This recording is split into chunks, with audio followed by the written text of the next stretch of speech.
prva radio emisija na hrvatskom i njemačkom jeziku za Karlsruhe i okolicu. Die erste Radiosendung in kroatischer und deutscher Sprache für Karlsruhe und Umgebung.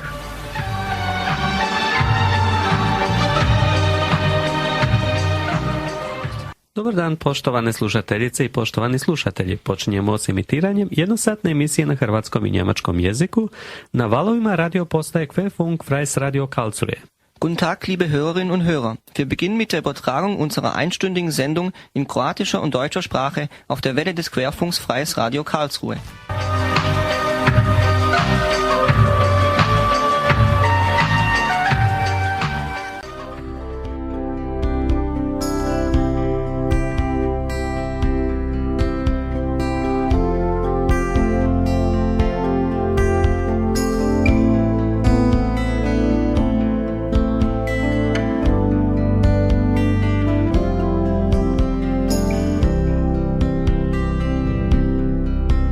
Jednog dana kada ovaj rat se završi, jedva čekam, prijatelji, sve vas da zagrlim. Ovako sjedim sam, pa vam ponekad otpjevam. Lupi petama, reci evo sve za Hrvatsku. Poljubim zastavu i pustim suzu neku iskrenu. O Bože, čuvaj ti naše golubove i sirotinju, jer bogati se i onako za sebe pobrinu. Ima dana kada ne znam šta ću sa sobom, jer ne vesele mene bez vas utakmice nedjeljom. A kada padne evo noć, dozivam vas imenom. Vas su prekrili zastavom i mahovinom.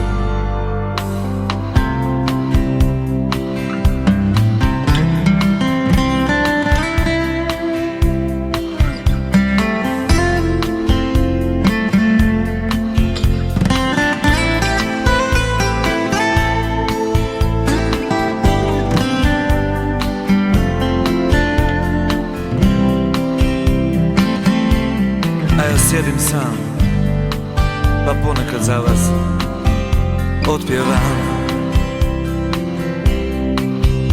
Jednog dana kada ovaj rat se završi, ma jedva čekam, prijatelji, sve vas da zagrlim.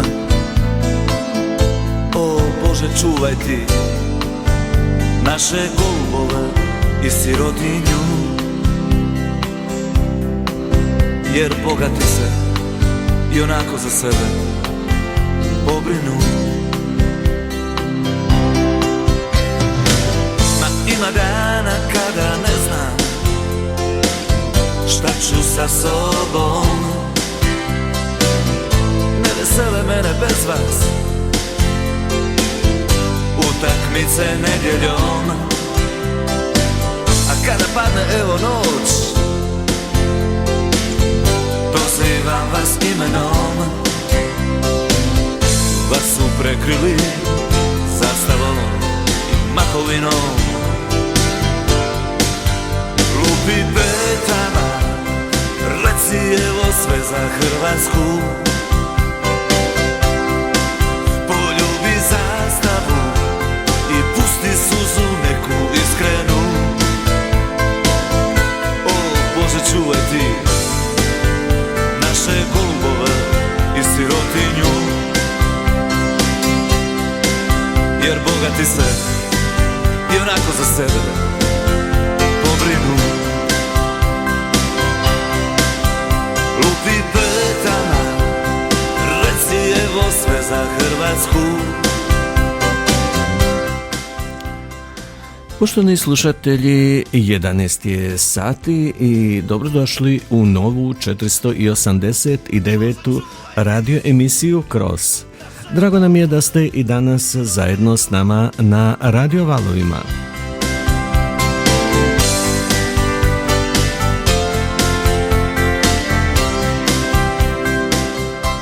Vrijeme je za još jednu hrvatsku radio emisiju na hrvatskom i njemačkom jeziku na radio valovima Querfunk Freies Radio Karlsruhe koji imamo svake prve i treće nedjelje u mjesecu.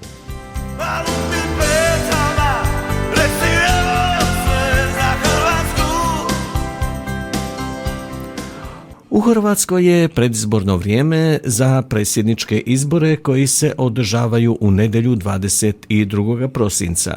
Hrvatska radio emisija Kroz imala je zadovoljstvo razgovarati s dva kandidata s kojima Hrvatska jedino može ići naprijed i koji će znati štititi hrvatske interese na zadovoljstvo svih građana Republike Hrvatske i nezadovoljstvo svih onih kojima Hrvatska nije u srcu i koji nikad neće priznati njenu suverenost i neovisnost. Poslušat ćete ekskluzivne intervjue i njihove predizborne govore po redoslijedu gostovanja u Saveznoj Republici Njemačkoj. Miroslav Škoro je održao druženje i emotivni govor s Hrvatima pokraj Frankfurta, a Kolinda Grabar-Kitarović posjetila je Hrvate u Stuttgartu.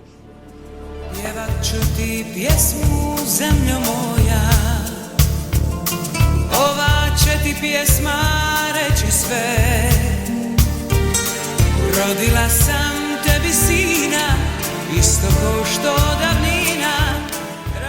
Želimo vam dobar prijem i ugodno slušanje hrvatske radio emisije Kroz.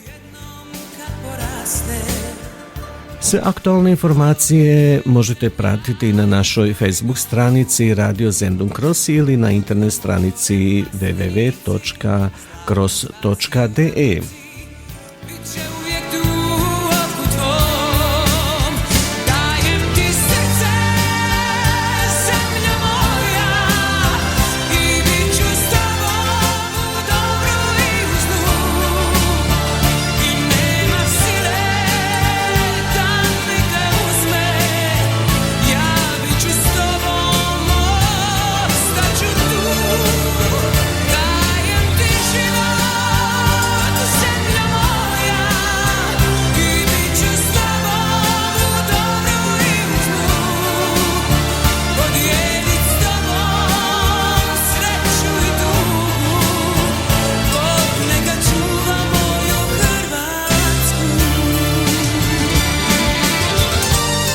Prije održavanja koncerta Hrvatska noć u Frankfurtu, Miroslav Škoro se družio i razgovarao uz kavu s Hrvatima u Eschbornu pored Frankfurta. U ugodnoj prijateljskoj atmosferi upoznao je Hrvate sa svojim programom i ciljevima koje želi postići kada postane predsjednik Republike Hrvatske. Njegovo izlaganje često je prekidano gromoglasnim pljeskom Hrvata koji su osjetili da izvrsno pozna problematiku Hrvata u inozemstvu. Poslušajte ekskluzivni intervju kojeg ste već imali prigode čuti u pretprošloj emisiji i njegovo izlaganje u Eschbornu pokraj Frankfurta. Gospodine Škoro, dobrodošli u hrvatsku radio emisiju Kroz u Karlsruhe. Drago nam je da vas možemo večeras pozdraviti u Frankfurtu. Što možete kao budući predsjednički kandidat poručiti našim slušateljima u inozemstvu? A mogu vam poručiti svima skupa da mi je drago da sam večeras ovdje.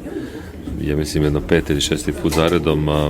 Puno puta sam nastupio i čestitam organizatorima i samo tako nastavite.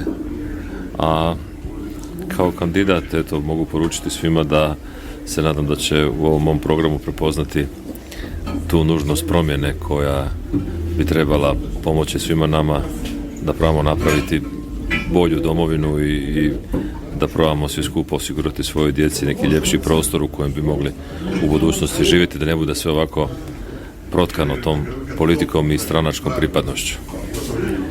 Hrvati u inozemstvu imaju problema sa udaljenosti zbog glasovanja. Na koji način mogu da doprinesu ovim izborima koji su 22. prosinca? A mogu samo na jedan način, a to je da se stvarno probaju potruditi i učiniti taj napor da tu nedjelju kad je glasovanje odu na biračko mjesto, da se probaju 10 dana ranije registrirati. Prvi krug izbora pada 22. prosinca, dakle uoči Božića. Puno naših ljudi će otići svojim kućama, tako da eto, trebalo bi na vrijeme riješiti svoj birački status. To je najvažnije. Ako želimo promjene, onda moramo učiniti taj napor i možda ne otići taj dan baš s kumovima na ručak i kavu, nego prvo otići glasovati, pa onda otići s kumovima na ručak i kavu i čekati taj rezultat. To je demokracija. Neće biti ništa moguće ukoliko ljudi ne izađu na izbore. Ja ih i ovom prigodom srdačno pozivam da to naprave i neka glasuju po svojoj savjesti, naravno. Kao predsjednički kandidat, kakvo je vaše mišljenje vezano o ovome terminu koji pada pred Božić? Pa nije namjeri da sudim to. Aktualna vlast odlučuje o tome kada će biti izbori. Oni to vjerojatno procjenjuju kao dobar datum za njih.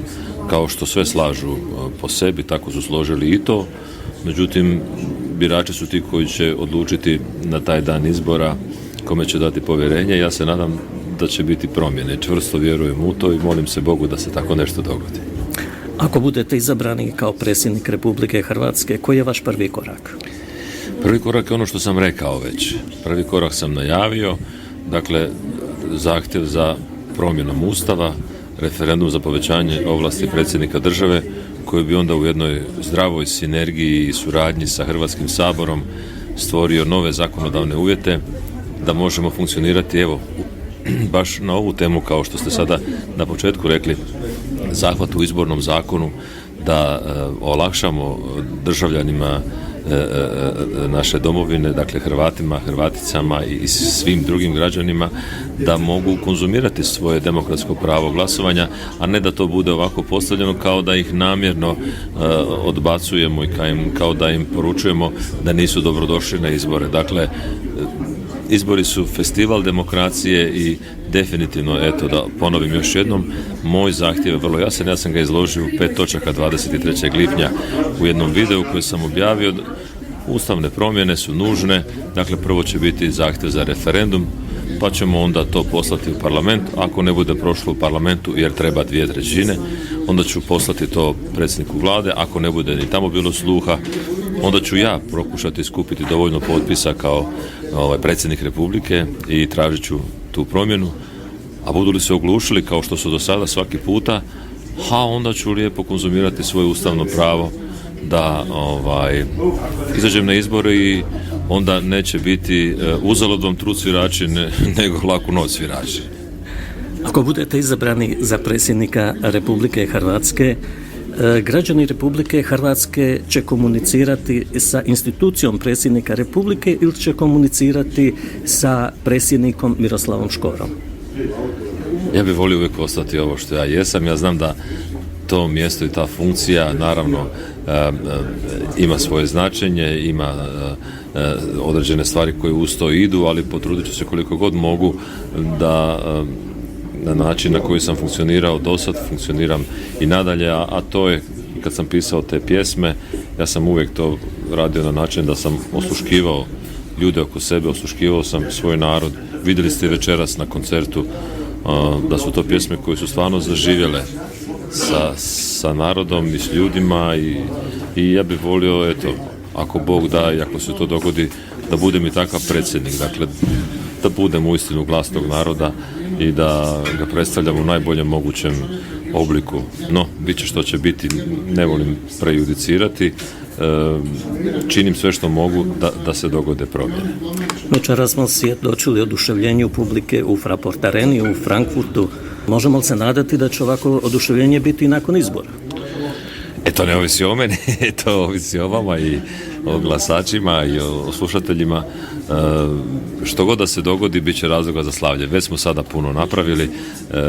Ja sam neovisni kandidat za predsjednika i nemam infrastrukturu stranačku i svaki moj skup, svaki moj susret s ljudima nije izrežirana scena gdje su mi doveli ljude autobusima, nego su došli svojom voljom.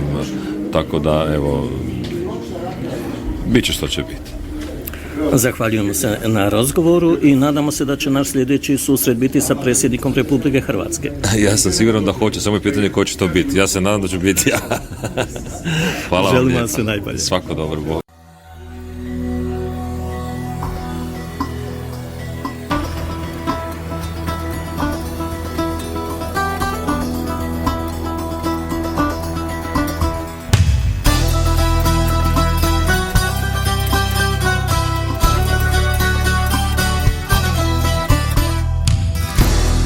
Je to došlo vrijeme i brat brata vara, što nam rade loše sluge, loših gospodara.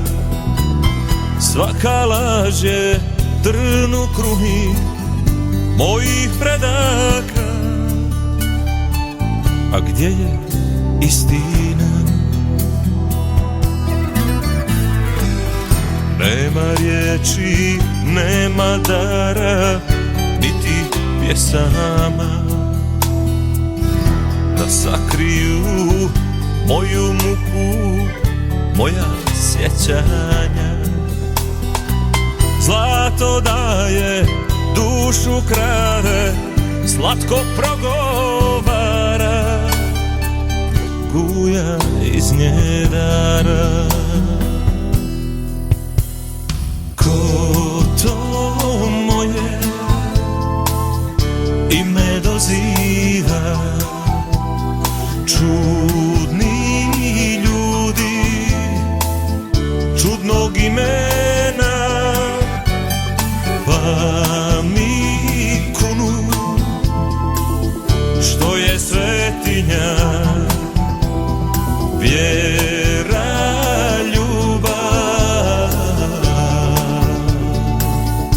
i domovina.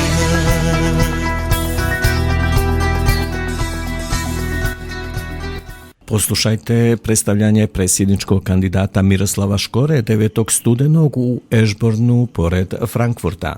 Dragi Hrvatice i Hrvati, cijenjene uvažene dame i cijenjene uvažena gospodo, dragi prijatelji, hvala vam lijepa prije svega što ste došli. Ono što me fasciniralo ovdje večeras, ali ovoga puta i vi i ja smo došli svojom voljom, zbog toga što volimo svoj narod, zbog toga što volimo svoju državu, zbog toga što smo htjeli potrošiti svoje vrijeme da se malo vidimo, da se upitamo i da porazgovaramo o nekim stvarima koje su eto pred nama. Ni vi ni ja nismo tu trebali biti večeras, jer nisu nas dovezli autobusima, nismo pripadnici stranke, nismo ovdje što će nam dati kobasicu i pivo, nemamo honorar i ja vam uistinu, osim svojih čistih ruku i toplog srca, nemam što drugo dati. Ne mogu vam ponuditi...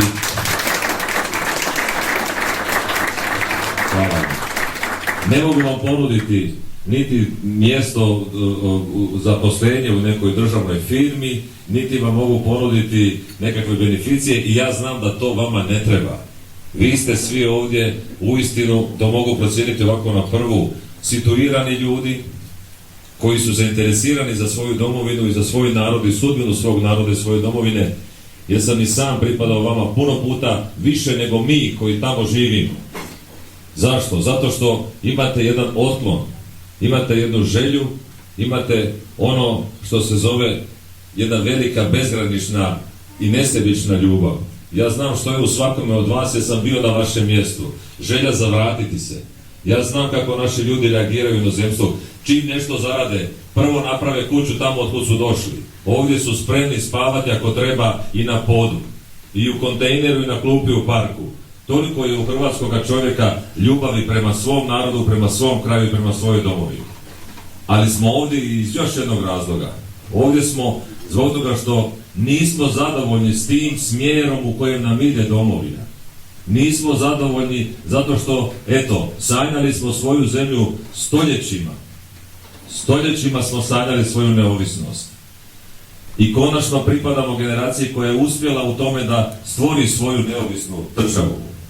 Međutim, zar je moguće da je prošlo samo tako kratko vremena, a toliko ljudi sve više i više odlazi? To je rekla i mlada dama. Ja sam brojao. To je samo u ovom kraju 40.000 ljudi. 40.000 Hrvata je napustilo svoje domove i živi ovdje. I još je jednu istinu rekla. Biće ih sve više i više.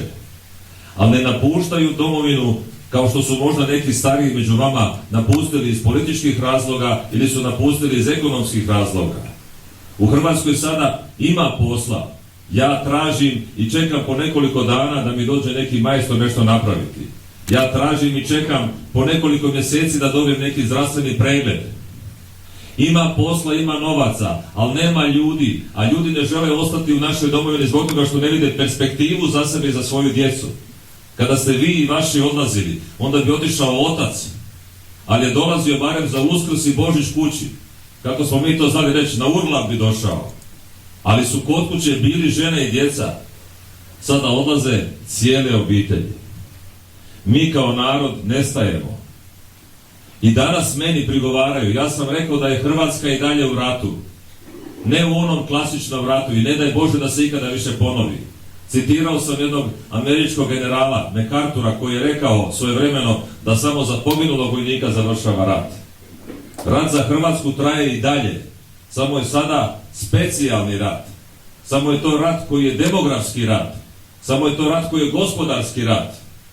Ja što god kažem u zadnjih 3 mjeseca, neko me dočeka. Neko me dočeka i neko me razapinje. I nemam s tim problema, nisam ja mama došao kukati. Ja sam spreman biti razapet. Nisam ja stavio nogu u procep, nego glavu sam stavio u procep. Jer znam s kim imam posla. Ja sam bio svojevremeno u tom Saboru 7-8 mjeseci. Nisam uzeo ni jedne lipe naknade jer smatram da mi ne treba, imam dovoljno. Ušao sam čista srca da pomognem. Međutim, izašao sam. Jer se nisam mogao složiti s tim ljudima koji su pošli i završili u kaznenim progonima. Nisam se mogao pomiriti činjenicom da je važnija stranačka iskaznica nego što je važnija sposobnost i glava. Nisam se mogao i neću se nikada s tim pomiriti. Ne mogu se pomiriti da Hrvatskoj treba 30 godina da raščistimo neke stvari u svojoj prošlosti. Ja smatram da je ideologija važna. Bez ideologije nema politike, po tome se razlikujemo. Ali je nemoguće da je prošlo 30 godina naše države i da mi po onim pitanjima koji su jednim dijelom i u ingerenciji predsjednika države nismo napravili puno. Jesmo li mi riješili probleme sa svojim susjedima? Nismo. Jesmo li razriješili pitanje granice i sa Crnom Gorom, i sa Slovenijom, i sa Srbijom? Nismo. Zašto? Zato što nema političke volje. Sve se može kad se hoće. Možda smo kao narod u jednom trenutku morali skinuti gaće da bi ušli u Europsku uniju, ali sad je vrijeme da obučemo gaće i da pokažemo da imamo svoje dostojanstvo. Da nas ne može svako tjerati na neke stvari, da ih činimo pod svaku cijenu. Ne može nam niko doći u naš glavni grad i praviti od nas budale. A dolaze nam četnici i pravi od nas budale. I mi to moramo trpiti. Zašto? Dokle? U čijem interesu? Zašto mi ne možemo konačno razriješiti pitanje nestalih? Zašto ne možemo razriješiti konačno pitanje onoga što je ukradeno iz Hrvatske i odneseno? Zašto ne možemo riješiti pitanje odštete ljudima koji su bili u srpskim koncentracijskim logorima? Zašto ne možemo, dakle, napraviti nekakav iskorak da bi imali zajedničku budućnost? Ne možemo mi i ne želimo Hrvatsku maknuti iz tog okruženja. Tu smo gdje jesmo. Ali moramo biti ponosni čimbenik. Tražim promjene. Zato sam došao i danas ovdje među vas tražiti potporu. Dakle, velim, ne nudim vam ništa osim daljnje žrtve, osim daljnje borbe zato da uredimo Hrvatsku kako ona treba biti. Ali ne može biti rob jednoga čovjeka, niti jedne stranke. Puno je važnija naša domovina i naš narod od svih ljudi i od svih stranaka koji se sada bave time da sebi povlađuju, da sebi traže poziciju, da sebi stvore crticu u životopisu. Jedino mjesto gdje se treba slušati i raditi je Hrvatski sabor. I zato ja tražim veće ovlasti za predsjednika države. Veće ovlasti zbog toga da možemo u toj sinergiji napraviti tu zakonodavnu vlast koja će stvoriti ono što je nužno za Hrvatsku državu, a to je bolje sutra, to je bolje zakonodavno rješenje. Sada se zakoni donose tako da jedan čovjek o tome odlučuje. I onda stižu u Sabor i u petak je najvažnije da u 12 sati oni dignu ruke i stvar je gotova. Trebamo napraviti promjenu, da vam ne duljim previše. Ja bi rađe čuo neko vaše pitanje, ja bi rađe odgovorio na vaše pitanje, ja bi čuo neko vaše mišljenje. Ono što tražim je pravo predsjednika države da može raspisati referendum. Vidjeli ste što su nam radili s referendumima. Tražim pravo da taj referendum bude zakonodavni. Zašto je narod pametan samo kada treba glasovati i dati novce? Tražim da predsjednik ima pravo sazvati sjednicu vlade i da razgovara o onim pitanjima koja su izvan ingerencije predsjednika države. Zašto ne bi razgovarali na neke teme o kojima predsjednik obično ne može donijeti nikakvu odluku, ali može ukazati. Predsjednik ima jedno moćno oružje, a to je glas, stav i mikrofon ako treba, kameru, gdje god dođe. Ako predsjednik stane pored Bože me prosti mrtve kokoši, to će biti najpopularnija mrtva kokoš. Sve može kad hoće. Tražim da predsjednik države ne bude javni bilježnik. Sada je situacija takva da kada se napravi neki zakon, predsjednika potpiše, ali potpisao on ili ne potpisao, to je pravomoćno. Zato tražim pravo suspenzivnog veta. Ne može predsjednik, ne može ga niko natjerati da potpiše bilo što dok Ustavni sud ne odluči da taj dokument i taj zakon vrijedi. I tražim da taj onda Ustavni sud bude uistinu pravi Ustavni sud, vjerodostojan, a ne kusuranje i trgovina među strankama. Tražim da se promijeni izborni zakon. Tražim da u tom slučaju Hrvatska bude jedna izborna jedinica u kojoj, zahvaljujući demokraciji, Hrvati i državljani Republike Hrvatske, svaki glas vrijedi jednako, bez obzira živi li Hrvat u Vancouveru, u Frankfurtu, u Velikoj Kopanici ili u Mostaru. A ne ovako kako je danas. Nema privilegiranih i nema diskriminiranih. Ne može niko ući u Hrvatski sabor zbog toga što ima takva i takva krvna zrnca. Ne može. U Hrvatski sabor se ulazi samo tako kada si sposoban. Kada znaš i možeš ponuditi nešto i kada te izaberu glasači. Ono što je bitno vama reći, ono što je najvažnije, izbori su pred nama. I ja znam da svako će po svojoj savjesti. Vi vidite što se događa. Kandidata ima. Hvala Bogu, svaki dan će biti možda sve više i više. Međutim, bitno je da prikupimo potpise. Oni kandidati koji prikupe 10.000 pravomoćnih potpisa, donesu ih u roku. Ako se to valorizira u 2 dana i verificira, to su pravi kandidati. Jedni nude kontinuitet. Što to znači? Kontinuitet znači da se nastavlja ovo kako je sada. Dakle, loše. To je kontinuitet. I ja nemam ništa protiv toga. Ako tako narod odluči, Bože moj, idemo dalje. U političku borbu u kojoj ćemo pokušati nešto drugo. Druga stvar je, imamo kandidata koji kažu da treba ukinuti mjesto predsjednika države. Da ga treba dati na biranje istom tom faraonu koji se zove predsjednik vlade, koji bira sve. On bira od ustavnog suca do čistačice na naplatnoj kućici u Šestanovcu. Sve. Ministre, sve bira. Ako tako narod hoće, Bože moj, neka tako bude. Vama nije lako iz više razloga. Ali onaj najgori je taj što je učinjeno sve da se ne može napraviti puno mimo strukture ako se uistinu ne angažirate. Nemojte da vas svlada malodušje. Malodušje je veliki neprijatelj. Malodušje koje će kazati otprilike ovako, a šta ja znam, ne mogu ja tu ništa, evo razgovarala sam sa svojim Jurom, Jure veli ovo su velike stranke, a veli mi to i kuma Ruža, bolje da ja rekla da će doći na kavu, trebam voziti 200 km, od njega đava. Nemojte da vas to obuzme. Zbog toga što neće se nikad ništa promijeniti ako ostanemo s Ružom na kavi. To vam mora biti jasno. Taj dan moraš kazati kumo, idemo napraviti promjenu. Ne trebamo i nećemo raditi, što bi rekli u Bosni, belaj. Zašto bi to radili? Demokracija je divna stvar, demokracija je najgori oblik upravljanja, ali nažalost nema boljeg. Pa barem vi znate kako to funkcionira. Kod nas ne dolazi doma nikakav poziv, mi nemamo mogućnost dopisnog elektronskog glasovanja. I dobro, tako je kako je.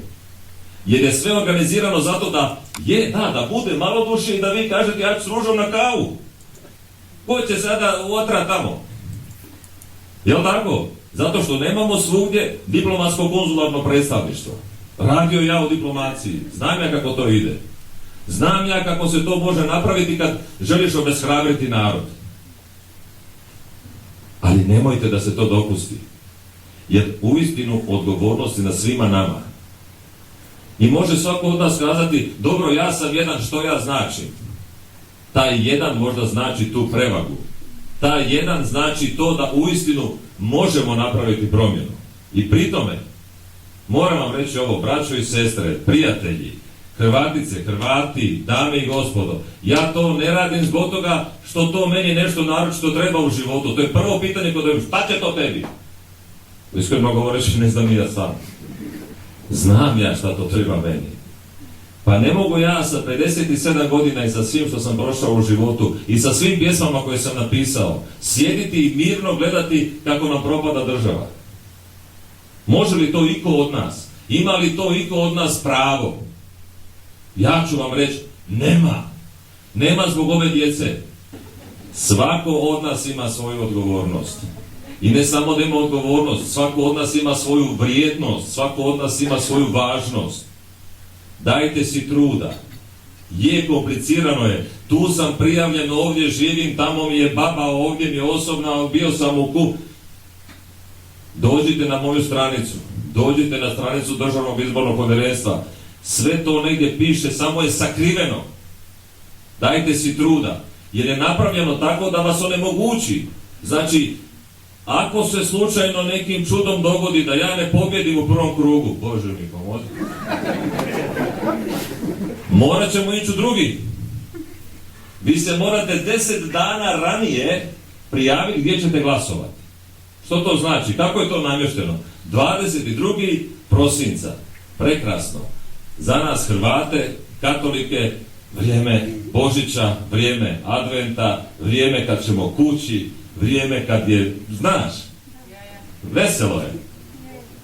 Mi ćemo naći načina, mi, Hrvati iz Hrvatske, kako da spojimo sljedećih 20 dana. Znači, neće se raditi 21. subota je, 22. nedjelja, 23. ćemo preskočiti nekako već, dogovoriti se sa 24. Badnja, 25. Božić, 26. moram kod kuma Stipe, 27. je kasno. Ne znam, pratite li me. Sve je napravljeno da se oteža. Zašto? Pa zato što je nekima dobro. Nekima je uistinu dobro. Ali većini nije dobro. A većinu se demoralizira. Izađite, registrirajte se. Važni ste, bitni ste. I nemojte vjerovati svemu što piše. I na plotu svašta piše. To kod nas u Slavoniji sad govori Slavonac. Pa to što piše ne ideš odmah raditi. Dakle, evo, ono što je mene ponukalo je uistinu jedna želja da to što pjevam, tu svoju svetinju, probam zastupati i u političkom smislu. Politika je nešto čega se mi svi skupa gadimo. Politika je možda čak i namjerno zgađena, tako da se niko njome ni ne želi baviti. To je jedan posao tamo odvrata, nikakav. Ali sve to može biti drugačije. Ali znate pod kojim uvjetom? Samo ako mi to hoćemo. Ako ne činimo ništa, ostaće tako. A ja vjerujem u ono što sam napisao u svojoj pjesmi Svjetinja. Ja vjerujem u tu svoju vjeru u ljubav i domovinu. Ja nemam ništa drugo, niti želim ništa drugo u životu. Želim to i sebičan sam zbog svoje djece. Želim to zbog naroda kojem ponosno pripadam. Želim to zbog one vjere koju sam popio sa majčinim mlijekom. I time vas molim i zaklinjem, učinite sve što možete da napravimo tu, dijete se slaže. Molim vas, ja pjesam. Učinite sve što možete da idemo prema toj promjeni. Ne da ja budem predsjednik. Uistinu, ja trenutno falim te Bože i neka tako bude što se mene tiče do kraja života. Ono što oni legalno zarade za mjesec dana, meni ne treba ni cijeli vikend. Dakle, nije novac. Kod mene to nije taj motiv. Ja kad budem izabran za predsjednika države, vozit ću se ako treba i na biciklu. Meni to nije motiv. Ali mi je motiv to što sam slobodan čovjek, to što sam čovjek koji naučio misliti svojom glavom i to što vidim kud mi sve skupa idemo. Mi smo mali narod, mala država, mi smo podijeljeni po svim mogućim osnovama. Mi se tučemo zbog nogometne lopte. Mi se dijelimo na iseljenu i domovinsku Hrvatsku. Mi se dijelimo na one koji plešu ulijevo, neke udesno. Mi se dijelimo na one koji jedu štrudu, ove koji sviraju sopile, ovi dojde klape, niko nikog ne voli. To je nevjerojatno. Moja poruka na svakom ovom koncertu, pa i večera za kraj je samo jedna. Jedino zajedno možemo napraviti nešto. Meni su cijeli život u Slavoniji govorili da sam Dalmatinac.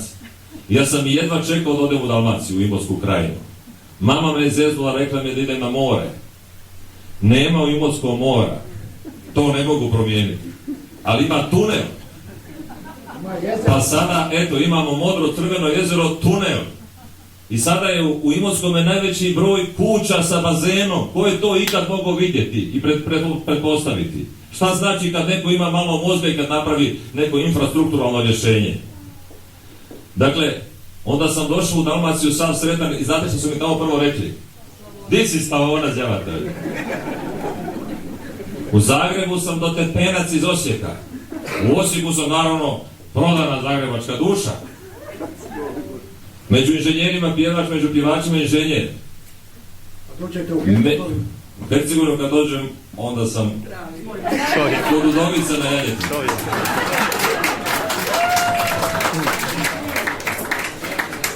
Pa je dobro kad... Pa u krajnjoj liniji ja sam sa Sebišine. Sa Sebišine, ako neko zna, šta znači Sebišina? Nama granica prolazi kroz kuću.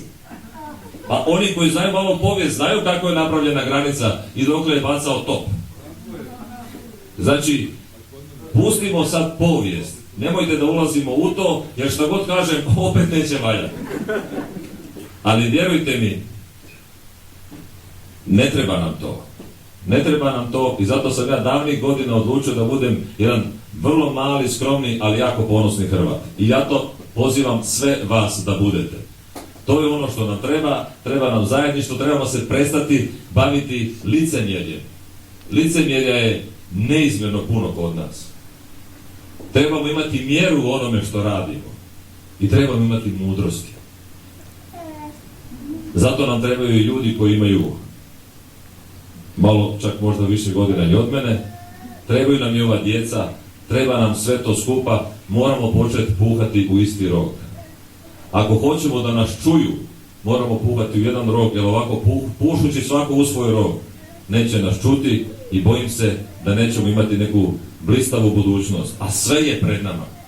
I sve je do nas.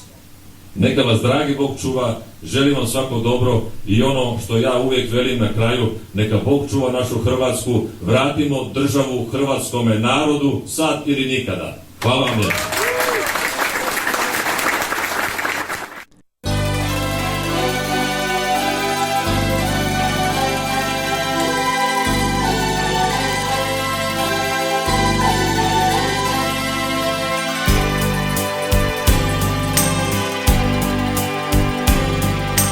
Mislili su neki, već nas neće biti, ni veselje svoje nisu znali kriti. Raselit nas triba, da nas manje ima, nisu tu ni bili, tad će reći svima. Nek tuđinu grizu, roda znati neće, bez jezika narod nema više sreće. Djeca roda povijest neće znati, potom svoj na svome neće biti Hrvati.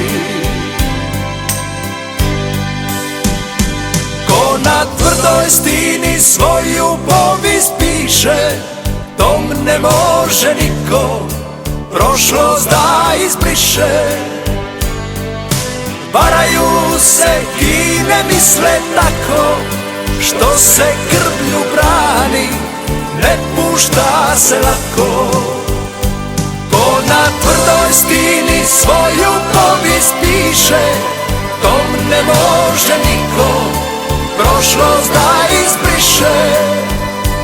Mi smo tu odavna, svi moraju znati, to je naša zemlja. Tu žive Hrvati.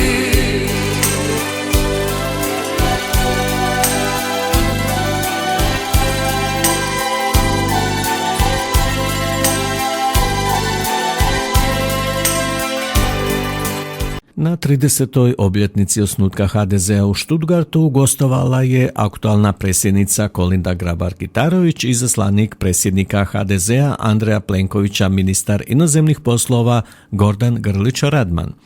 Među brojnim uzvanicima bili su mnogobrojni gosti iz društvenog, kulturnog i političkog života.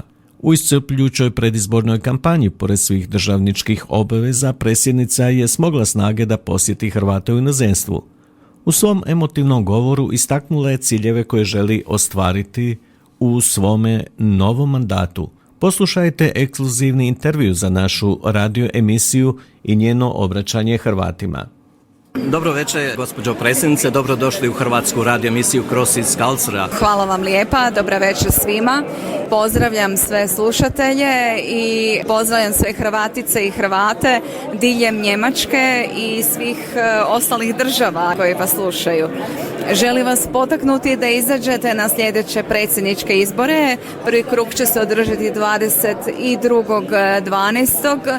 ove godine. Odlučujemo o budućnosti Hrvatske. O tome da li ćemo nastaviti rasti, otvarati nova radna mjesta, održati kontinuitet ili ćemo se vratiti na ono staro kad smo bili u recesiji, podijeljeni, puni pesimizma i slično, ili ćemo pak eksperimentirati s nekim ljudima za koje možda ne dvojim da su kao ljudi dobri, ali kao političari nemaju iskustva. Večeras smo čuli da želite omogućiti Hrvatima u inozemstvu dopisno glasovanje. Tako je. Što mogu Hrvati u inozemstvu očekivati ukoliko budete izabrani za predsjednicu Republike Hrvatske? Prvi korak moram zahvaliti obitelji na strpljivosti svih ovih 5 godina dosadašnjih i naravno zahvaliti svim biračima koji mi budu dali glas. Te nastavit će se raditi između ostaloga upravo i na tome da se omogući dopisno ili elektroničko glasovanje kako bi svi hrvatski državljani imali pravo glasa. Ja vam se zahvaljujem i želim vam puno uspjeha i da se lijepo provedete među Hrvatima u inozemstvu. Hvala vam lijepa i evo skoro će i vrijeme adventa, pa svima želim sretne blagdane, sretan i blagoslovljen Božić i da se lijepo provedete u krugu svojih najmilijih. Hvala lijepo. Hvala. Poslušajte govor predsjednice Kolinde Grabar-Kitarović koja je imala u Stuttgartu. Dragi prijatelji, dragi gosti, posebno sam sretna što sam večeras s vama, sretna sam jer znam da sam među svojima. Posebno pozdravljam ove naše mlade ovdje, našu mladež, našu djecu, našu budućnost. Za mene ste bili ostali iseljena Hrvatska, ali za mene ste bili ostali Hrvatska. Svi smo mi Hrvatska i kao što često kažem, cijela jedna Hrvatska živi izvan današnjih geografskih granica naše domovine i nadam se doista da ćemo našim zajedničkim radom napraviti, kreirati takvo stanje gdje će nam se ljudi vraćati, pogotovo mladi, ali isto tako i ovi ljudi zlatne dobi koji su zaslužili nakon toliko teškog, mukotrpnog života, odlaska iz Hrvatske, bilo iz političkih, bilo iz ekonomskih razloga, da se vrate u najljepšu državu na svijetu i da u njoj uživaju svoje zlatne dane. Dakle, ja sam bila klinka kad sam se pridružila HDZ-u, ono što je rekao Zdenka, to je bio moj izbor. jer sam znala da je to državotvorna opcija. I ovom prilikom isto moram spomenuti svog supruga Jakova, koji je u temu bio ne samo moj saveznik, nego i onaj koji me ohrabrivao na iskorake te 88. 89. godine, kad mi je nakon povratka iz SAD-a bilo jasno što se događa u toj bivšoj Jugoslaviji, kad mi je nažalost bilo jasno da će to sve skupa završiti nekakvim ratom, ali nikad nisam mogla sanjati da će biti tako krvav, ali ipak smo ustrajali i borili se. I naravno, večeras, kao i uvijek, moram zahvaliti najprije hrvatskim braniteljima i braniteljicama, ali i svima vama koji ste u drugim državama u svijetu svjedočili hrvatstvo i pravo hrvatskog naroda na opstojnost i na državu. Bila sam na razmjeni u Americi i naravno moja američka obitelj koja se vezala uz mene došla je 90. 91. godine da je dođe s nama u Ameriku, počela su ratna zbivanja i tako. Ja sam rekla, ja ne mogu otići, mislim možda neću ići na bojišnicu, ali ako svi odemo, ko će ostati? Neko mora ostati i izgrađivati državu. I onda sam, iako sam već tada govorila 6 jezika, počela raditi za Hrvatsku državnu upravu za točno 90 maraka mjesečno, otprilike 18 do 20 sati dnevno, za usporedbu s nekakvim Umproforom, Crvenim križem ili tako dalje, zato što sam vjerovala da ulažem u budućnost. I to se pokazalo ispravno. Danas kao predsjednica isto tako ne zarađujem Bog zna što. Ali novci u životu nisu bitni. Bitno je ono što radite, bitno je ono u što vjerujete i za sreću je potrebno samo onaj osjećaj da ste ispunili svoje očekivanje i očekivanja drugih. Nekima je bilo izrazito stalo da vas se ne čuje, da vas se ne vidi i najbitnije da ničime ne možete utjecati na ono što se događa u domovini. 5 sam godina radila na obnavljanju tih veza. Posjetila sam vas, naše Hrvate, na gotovo svim kontinentima, u desecima i desecima država. Ugostili ste me u svojim zajednicama, u svojim klubovima, u svojim obiteljskim domovima. A naravno i kao veleposlanica Republike Hrvatske u SAD-u i kao diplomatkinja u Kanadi susretala sam puno Hrvata i uvijek sam se među vama osjećala kao da sam kod kuće, a zapravo tisućama ili stotinama kilometara daleko od kuće. Bili ste i ostali najbolji promotori Hrvatske u svijetu. Nek se ne naljuti gospodin generalni konzul ili veleposlanici i svi ostali, ali vi ste ti koji stvarate njemačko društvo ovdje, koji svojim znanjem, iskustvom, svojim domoljubljem, svojom etikom pokazujete što je Hrvatska, što su Hrvati i što Hrvati rade.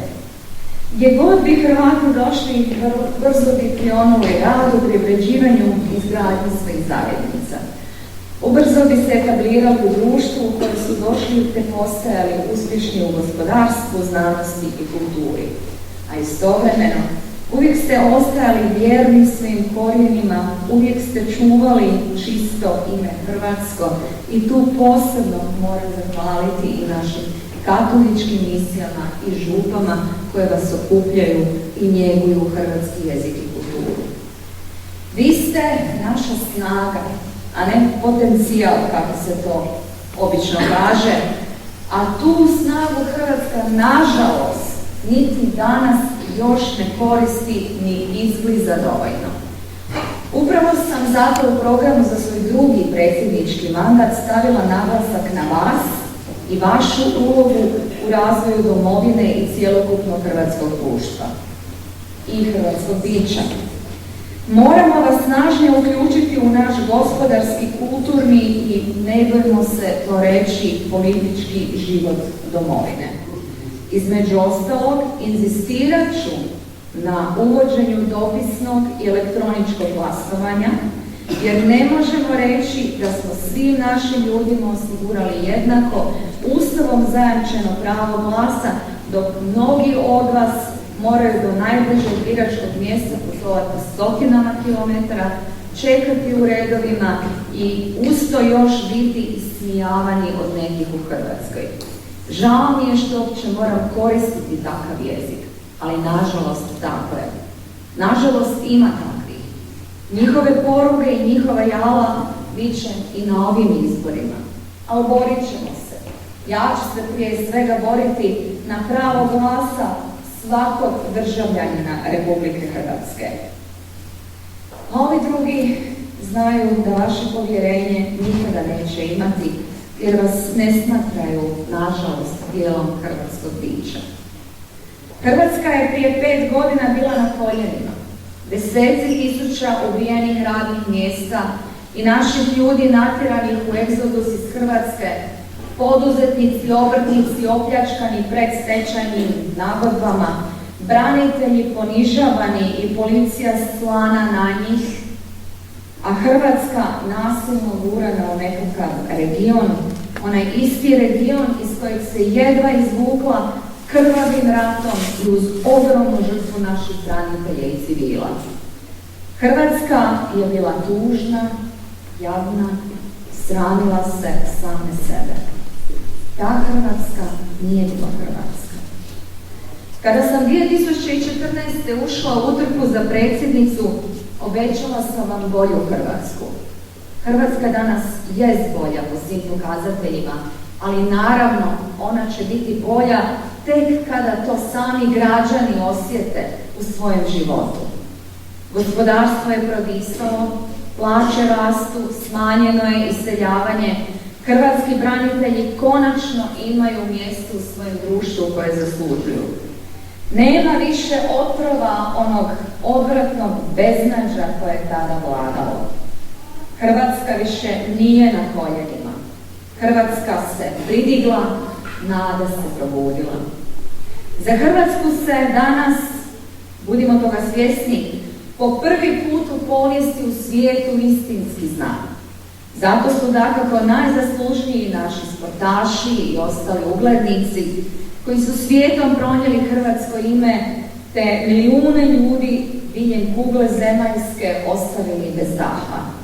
Sa svoje sam strane branila hrvatske interese u svakom trenutku, ojačala naše veze s najmoćnijim državama svijeta, nikad ne priznajući nikakav kompleks manje vrijednosti, uvijek se boreći za prvo mjesto, za mjesto u prvom redu, ono što zaslužujemo, jer snagu i veličinu države ne definira geografski teritorij niti broj ljudi, već srce i ono što smo željni i voljni napraviti.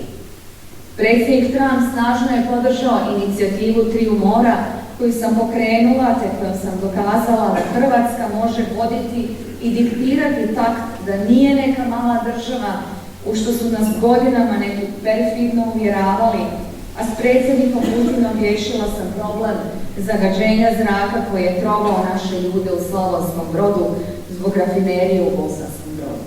Danas jedna Njemačka želi sudjelovati u inicijativi Triju mora, jer je konačno shvaćeno da to nije politički projekt protiv nekoga, već je to projekt za Europu, za europsku snagu, za koheziju, za brisanje razlike između istoka i zapada i za bolji standard svih naših građana. Hrvatska u 2019. prvi put nakon prvog hrvatskog predsjednika doktora Franje Tuđmana ima jasne državne i nacionalne interese. Nije sram za njih se boriti i nikome se više ne ispričava. I tako će i ostati. Čvrsta europska i euroatlantska politika. Hrvatska u Europskoj uniji i u NATO-u. Ali ne neko koji samo slijedi, već neko koji zna i voditi. Isto tako, čvrsti nacionalni interesi. To nije populizam. Treba pokazati da smo ljudi, mi kao predsjednici, trebamo pokazati da nismo ništa drukčiji od vas koji ste večeras ovdje.